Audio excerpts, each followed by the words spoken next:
All right, welcome back, knife nerds and everyday carry people. It's your big connector here, and we've got some Monday madness happening here, and it is the first Spyderco that I happened to purchase, and I think at this point, probably an iconic Spyderco, and the Spyderco that is excellent bang for your buck. And I think this is also the Spyderco that a lot of people really cut their teeth on, and when they first want to purchase a Spyderco, because this is part of their budget line. It is the world famous Spyderco Tenacious, and what an absolutely fantastic blade this is. Now I started, I'm not sure if you remember the big story. I started working for a company, needed a knife to cut a bunch of cardboard boxes. Started off with a Kershaw, and then I found out about the Spyderco and the old Spidey hole, and just did not want to spend $200, $300, $400, $500 on a pocket knife. I couldn't justify it at the time. I absolutely knew nothing about pocket knives, or very little, and this looked like a wonderful blade. The Spyderco Tenacious. It is their budget, one of their entry-level knives, and if you have a look online, it's probably 95% positive are what people have to say about this. It's got great ergonomics. It cuts really well. It's got G10, it's got the clip, it's got the spider hole, and one thing I'm not sure if you noticed, it has its own kind of its own opening sound. If you just listen.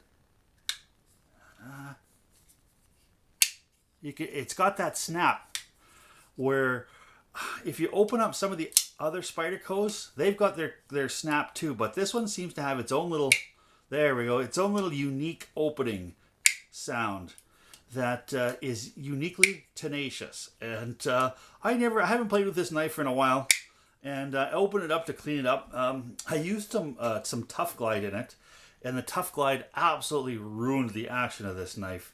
It got gummed up. I could hardly open it.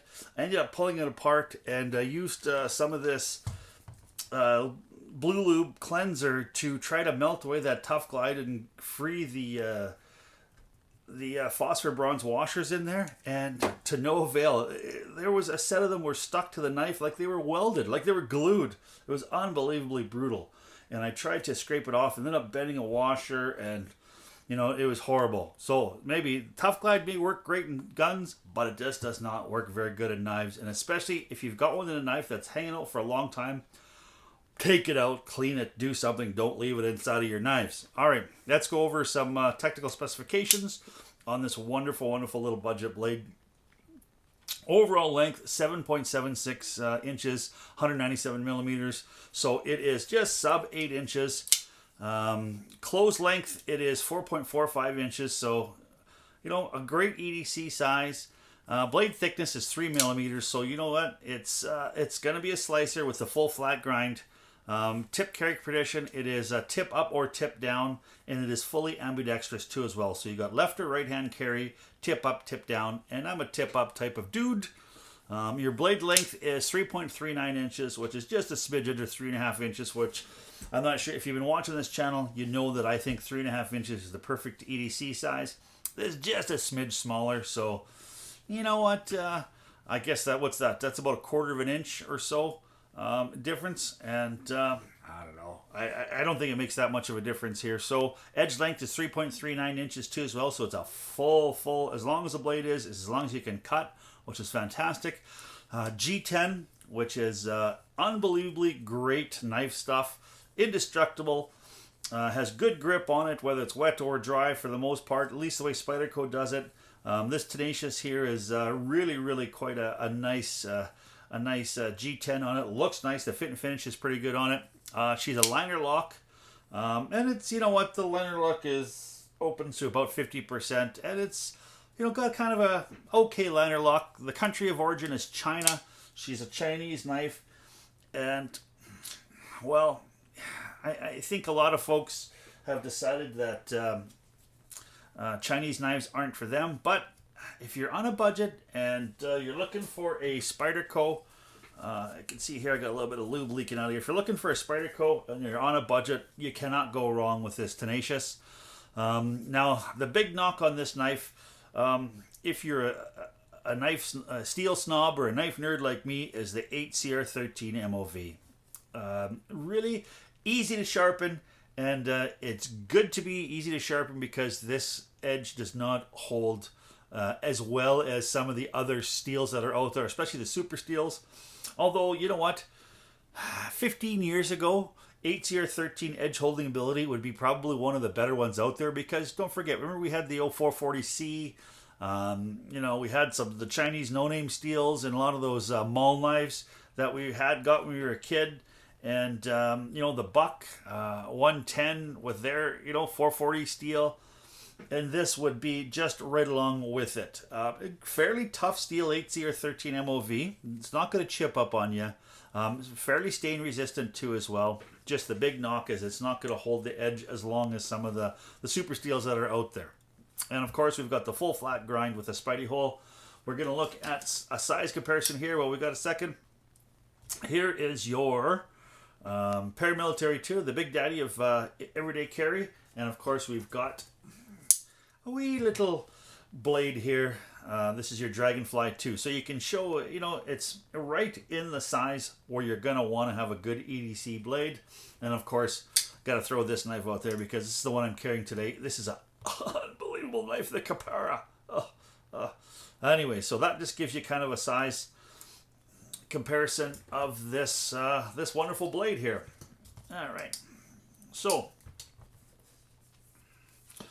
now, full flat grind, going to be a really, really good slicer.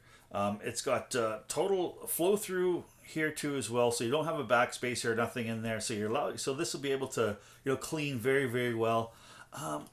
This knife is, for what it is, you know, it's a tank.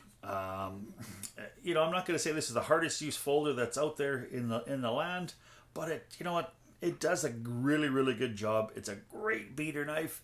It's well, you're going to see, you're going to run it in the States, you're going to be running somewhere around $40, and in Canada, you're going to be running somewhere around, you know, 60, 65. This is the blackout version here with the DLC coated 8CR13 MOV here, and with the black G10 and the back black clip. So, no, it's got the spoon clip, which is a great clip. I would definitely recommend this knife if you're on a budget.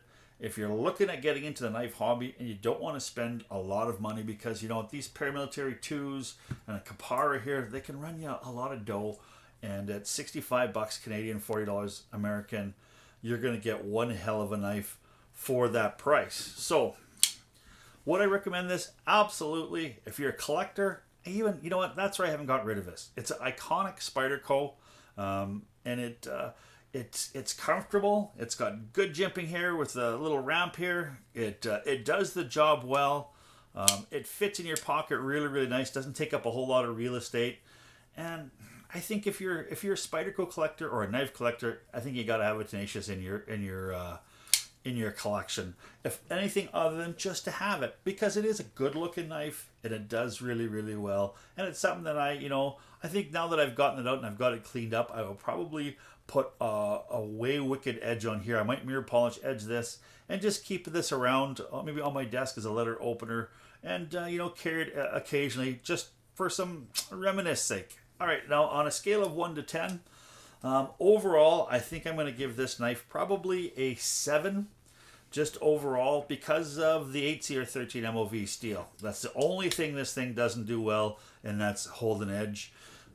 As a budget knife, this is like a 9 out of a 10. If you're looking for a like a sub $100 folder, and you're looking at to get into Spyderco, or even just a knife to throw in your pocket and cut some boxes up, this is still going to do a fantastic job for you. All right, well, I just want to say thank you so much to a fella here, Jake at Canadian Cutting Edge. I just want to give him a big, big shout out. He gave me a shout out, and you guys have been responding by subscribing to my channel, and I appreciate it so much. Jake is a wonderful fella at Canadian Cutting Edge. He's extremely knowledgeable. He's got his email address, so if you've got some questions about any of his videos or any knife thing anything that's knife or sharpening related, he is a wonderful source of information, and he's helped me out immensely. Just even, I've emailed him a few times, and he's answered a few questions. I ended up buying a knife off him. He's a really, really stand-up, honorable guy who is extremely knowledgeable, and he's a fellow Canadian. So please, please check out his channel. I will leave his link in the description box here for you to go check him out. And please, if you go over there and check him out and you subscribe, or even if you leave a comment, please let him know that the Big Canucker sent you. And wonderful, wonderful fella. All right, so now if you've also liked your video here, and you like what I'm doing, please, please hit that subscribe button, and also give me the old thumbs up, and leave a comment too as well. I'd love to hear some comments on anybody else in their Spyderco Tenacious stories. You know what? I appreciate it so much. And so everybody out there, please, please stay safe. Keep your stick on the ice, the shiny side up. This is the Big Canucker saying adios.